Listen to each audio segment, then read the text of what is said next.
हरे कृष्ण। राधे राधे। स्वागत है आपका अपने चैनल हिंदू विद्या में। आज हम आपको सुनाएंगे मार्गशीर्ष मास का अध्याय 1 और साथ ही हम आपको कृष्ण जी की कथाएं भी सुनाएंगे। मार्गशीर्ष मास का हिंदू धर्म में महत्वपूर्ण स्थान माना गया है। ये मास भगवान श्री कृष्ण को बहुत प्रिय है। मार्गशीर्ष महीने की पूर्णिमा मृगशिरा नक्षत्र से युक्त होती है, इसलिए इसका नाम मार्गशीर्ष कहलाया। मृगशिरा नक्षत्र का दूसरा नाम अग्नि नक्षत्र है। इसी नाम पर इस महीने को अगन भी कहा जाता है। साधारण भाषा में इस महीने को मगशिर कहा जाता है। मार्गशीर्ष मास हिंदू वर्ष का 9वां महीना है और ये कार्तिक शुक्ल पक्ष की पूर्णिमा से अगले दिन प्रतिपदा से शुरू होता है। मार्गशीर्ष के दौरान पूर्णिमा भी होती है, जिसे शुक्ल पूर्णिमा या मार्गशीर्ष पूर्णिमा भी कहते हैं। इस साल ये शनिवार 16 नवंबर 2024 को शुरू हो रहा है और इसकी शुभ तिथि का प्रारंभ और समापन पूर्णिमा तिथि का प्रारंभ हो रहा है 16 नवंबर को रात 2:58 को और पूर्णिमा तिथि समाप्त होगी 16 नवंबर रात 11:50 को। इस महीने के आरंभ से ही सतयुग का आरंभ हुआ था।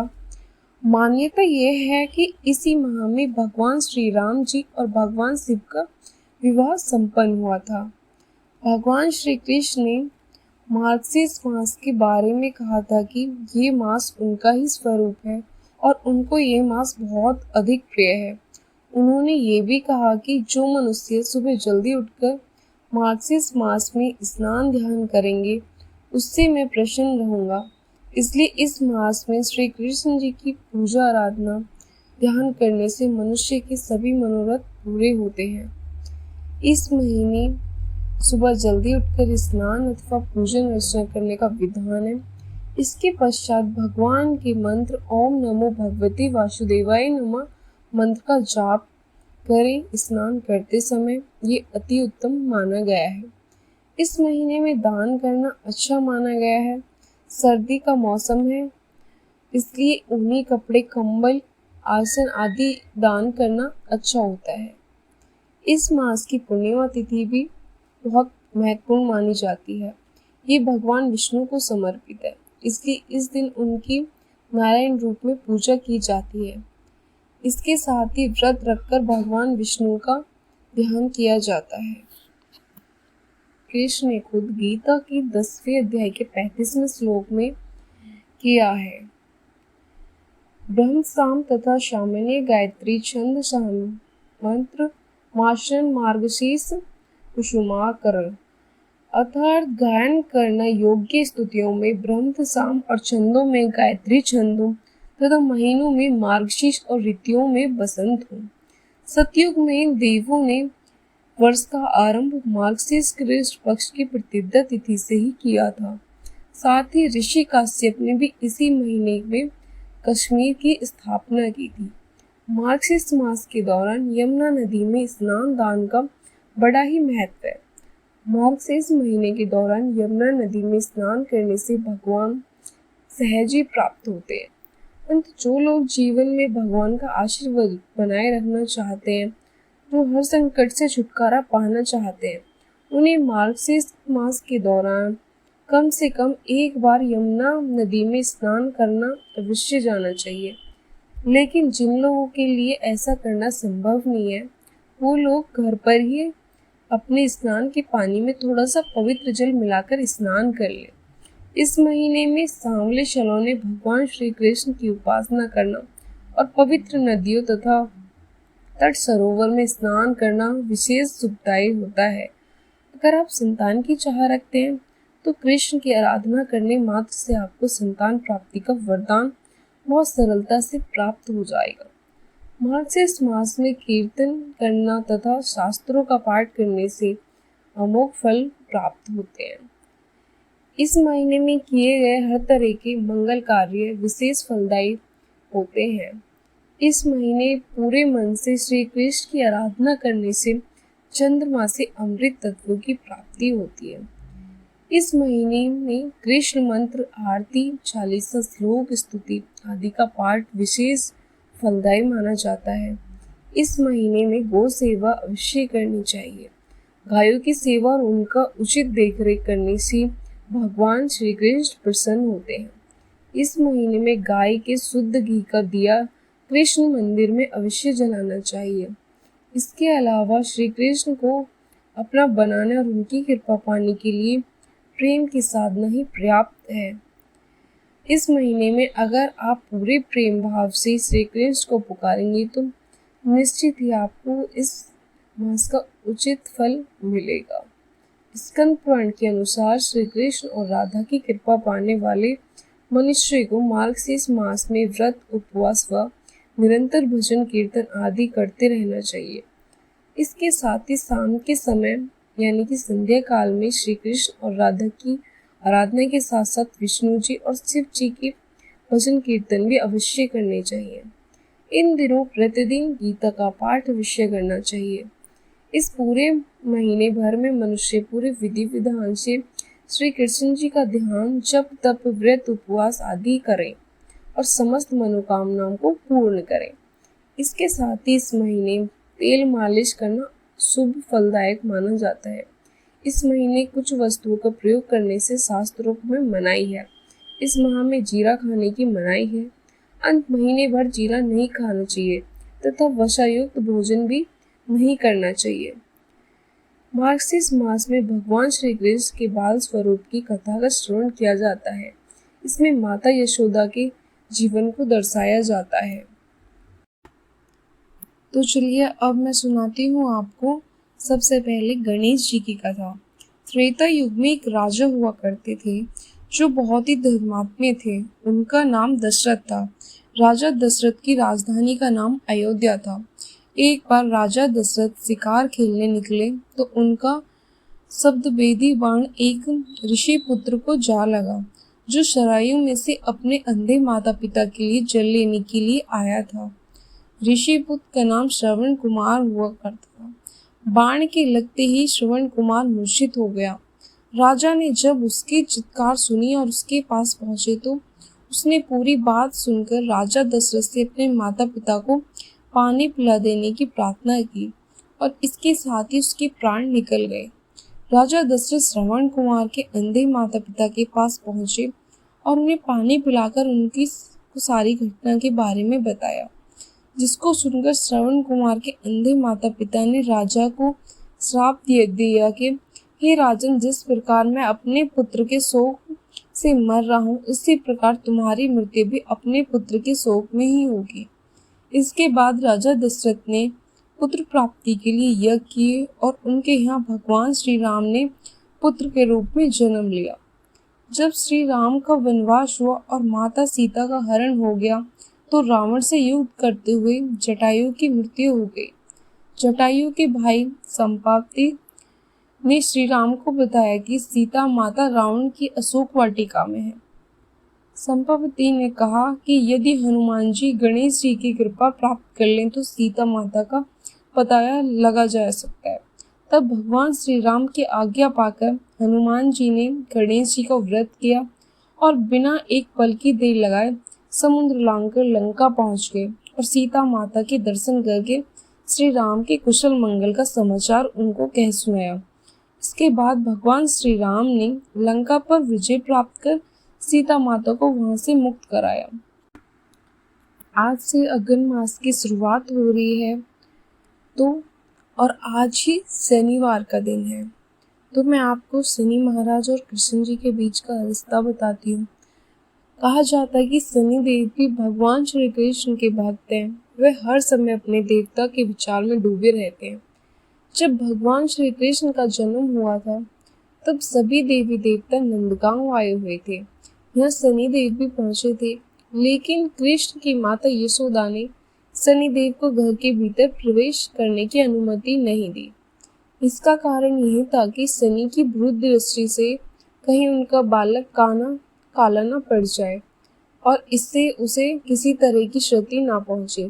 इससे शनि देव बहुत दुखी हुए और वे ध्यान व तपस्या करने के लिए पास के एक वन में चले गए। कुछ समय बाद श्री कृष्ण अपनी दिव्य बांसुरी बजाई और बांसुरी की मधुर ध्वनि से नंदगांव की महिलाएं आकर्षित हो गईं और भगवान कृष्ण ने खुद को कोयल के रूप में बदलकर शनिदेव को दर्शन दिए।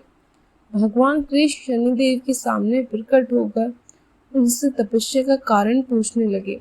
शनिदेव ने कहा, मैं तो सिर्फ अपने न्याय करने का कर्तव्य निभा रहा हूँ, फिर मुझे क्रूर क्यों माना। साथ ही शनिदेव ने बालक कृष्ण के दर्शन न कर पाने का दुख भी भगवान को बताया। इसके बाद भगवान कृष्ण ने शनिदेव को वरदान दे दिया कि जो लोग उनकी पूजा करेंगे उन्हें उनकी परेशानियों से मुक्ति मिलेगी। इसके बाद उन्होंने शनिदेव को नंदवन में रहने के लिए कहा। इसके बाद से ही मथुरा का ये स्थान कोकिलावन शनि धाम के नाम से जाना जाता है। इस मास में श्री कृष्ण जी की लीलाएं की कथाएं सुनी जाती हैं। तो चलिए मैं आपको एक कथा सुनाती हूँ। एक बार की बात है, यशोदा मैया प्रभु श्री कृष्ण के उल्हानों से तंग आ गई और छड़ी लेकर श्री कृष्ण की ओर दौड़ी। जब प्रभु ने अपनी मैया को क्रोध में देखा तो वे अपना बचाव करने के लिए भागने लगे। भागते भागते श्री कृष्ण एक कुम्हार के पास पहुंचे। कुम्हार तो अपने मिट्टी के घड़े बनाने में व्यस्त था, लेकिन जैसे ही कुम्हार ने कृष्ण जी को देखा तो वह बहुत प्रसन्न हुआ, क्योंकि कुम्हार जानता था कि श्री कृष्ण साक्षात परमेश्वर है। तब प्रभु ने कुम्हार से कहा कि कुम्हार जी, आज मेरी मैया मुझ पर बहुत क्रोधित है। मैया छड़ी लेकर मेरे पीछे आ रही हैं, भैया मुझे कहीं छुपा लो। तब कुम्हार ने श्री कृष्ण को एक बड़े से मटके के नीचे छिपा दिया। कुछ ही क्षणों में यशोदा मैया भी वहां गई और कुम्हार से पूछने लगी, क्यों रे, तूने मेरे कन्हैया को कहीं देखा है क्या? कुम्हार ने कह दिया, नहीं मैया, मैंने कन्हैया को नहीं देखा। श्री कृष्ण ये बात बड़े ध्यान से सुन रहे थे। मटके के नीचे छुपकर मैया तो वहां से चली गई। अब प्रभु श्री कृष्ण कुम्हार से कहते हैं, कुम्हार जी, यदि मैया चली गई हो तो मुझे इस घड़े से बाहर निकालो। कुम्हार बोला, ऐसी नहीं प्रभु जी, पहले मुझे 84 लाख योनियों से के बंधन से मुक्त करने का वचन दो। भगवान मुस्कुराए और कहा, ठीक है, तुम्हें 84 लाख योनियों के बंधन से मैं मुक्ति देता हूँ, तो अब तो मुझे बाहर निकाल दो। कुम्हार कहने लगा, मुझे अकेले नहीं प्रभु जी, मेरे परिवार के सभी लोगों को भी 84 लाख योनियों के बंधन से मुक्त करने का वचन दो। मैं आपको इस बड़े से घड़े से बाहर निकाल दूंगा। प्रभु जी कहते हैं, चलो ठीक है, इनको भी 84 लाख योनियों के वचन से मुक्त होने का मैं वचन देता हूँ, अब तो मुझे घड़े से बाहर निकाल दो। अब कुम्हार कहता है, बस प्रभु जी, एक विनती और, उसे भी पूरा करके वचन दे दो, आपको घड़े से बाहर निकाल दूंगा। भगवान बोले, वो भी बताओ क्या कहना चाहते हो। कुम्हार कहने लगा, प्रभु जी, जिस घड़े के नीचे आप छुपे हो उसकी मिट्टी मेरे बैलों के ऊपर लद के आती है। मेरे इन बैलों को भी 84 लाख योनियों के बंधन से मुक्त करवा दो। भगवान ने कुम्हार की प्रेम का प्रसन्न होकर उन बैलों को भी 84 लाख योनियों के बंधन से मुक्त होने का वचन दे दिया। प्रभु बोले, अब तो तुम्हारी सब इच्छा पूरी हो गई, अब तो मुझे घड़े से बाहर निकाल दो। तब कुम्हार कहता है, अभी नहीं भगवान, बस एक अंतिम इच्छा और है, इसे भी पूरा कर दीजिए, और वह यह है कि जो भी प्राणी हम दोनों के बीच के संवाद को सुनेगा उसे भी आप 84 लाख योनियों के बंधन से मुक्त करोगे। बस ये वचन दे दो तो मैं आपको इस घड़े से बाहर निकाल दूंगा। कुम्हार की प्रेम भरी बात सुनकर प्रभु श्री कृष्ण बहुत खुश हुए और कुम्हार की शिक्षा को भी पूरा करने का वचन दिया। फिर कुम्हार ने बाल श्री कृष्ण को घड़े से बाहर निकाल दिया, उनके चरणों में प्रणाम किया, प्रभु जी के चरण धोए और चरणामृत लिया। अपनी पूरी झोंपड़ी में चरणामृत का छिड़काव किया और प्रभु जी के गले लगकर इतने रोए कि प्रभु में ही विलीन हो गए। तो चलिए अब शुरुआत करते हैं मार्क्सिस्ट मास के पहले अध्याय की। सूत जी ने कहा, मैं माधव कृष्ण को नमस्कार करता हूँ, जो देवकी के पुत्र हैं, सभी लोगों के आनंद का कारण है और सांसारिक सुख और मोक्ष के दाता है, जो अपने भक्तों से प्रेम करते हैं। अपने पूर्वजों विष्णु राम की पत्नी देवों के स्वामी और त्रेता द्वीप में आराम से बैठे थे, को प्रणाम करने के बाद चतुर मुखी भगवान ब्रह्मा ने उनसे इस प्रकार पूछा। ब्रह्मा ने कहा, हे ऋषि इस ब्राह्मण के निर्माता, हे देवों के भगवान जिनकी महिमा सुनना सराहनीय है, हे सर्वज्ञ भगवान मुझे बताइए कि वर्तमान में क्या पूछा जा रहा है। पूर्व में आपके द्वारा ये घोषणा की गई थी कि महीनों में मैं मार्गशीर्ष हूँ। मैं उस मास का महात्म्य संक्षेप में जानना चाहता हूँ। उस माह के स्वामी कौन है? उपहार में क्या देना चाहिए? पवित्र स्नान कैसे किया जाता है? इसकी प्रक्रिया क्या है? उस अवसर पर पुरुषों को क्या करना चाहिए? हे राम भगवान, क्या खाना चाहिए? क्या बोलना चाहिए? पूजा, ध्यान, मंत्र आदि के द्वारा कौन से संस्कार किए जाने चाहिए? हे अश्वत्थामा, मुझे सब कुछ कहो। श्री भगवान ने कहा, हे ब्रह्मा, समस्त लोगों की दाता, आपने इच्छा अच्छी रखी है। अब मार्गशीर्ष का पवित्र संस्कार किया जाता है तो इष्ट पूर्ति आदि सहित अन्य सभी संस्कार ऐसा माना जा सकता है किया गया है, अर्थात बलिदान, सार्वजनिक उपयोगिता के कारक जैसे विश्राम गृहों का निर्माण, कुआं और तालाबों की खुदाई। हे पुत्र, यदि मार्गशीर्ष में कोई भी पवित्र अनुष्ठान किया जाता है तो व्यक्ति को वह पुण्य प्राप्त होता है जो सभी तीर्थों में स्नान करने और सभी यज्ञों को करने से प्राप्त होता है। हे पुत्र, मार्गशीर्ष के महात्म्य को सुनने से वह लाभ प्राप्त होता है जो मनुष्य, तुला, पुरुष आदि के दान से प्राप्त करता है। मैं कभी भी मनुष्य द्वारा यज्ञ विधियों के अध्ययन, दान आदि से, सभी तीर्थों में स्नान करने से, त्याग से या योग के माध्यम से नहीं जीता जा सकता।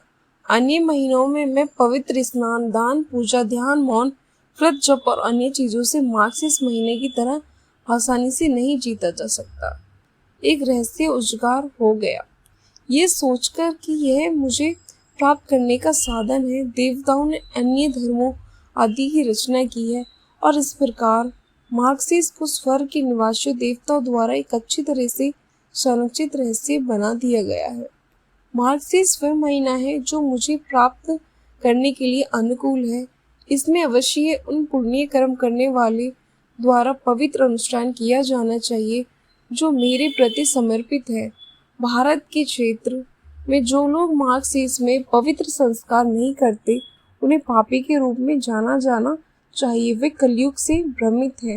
हे प्रिय, माघ महीने में जब सूर्य मकर राशि में होता है तो मनुष्य वह लाभ मिलता है जो 8 महीने में प्राप्त होता है।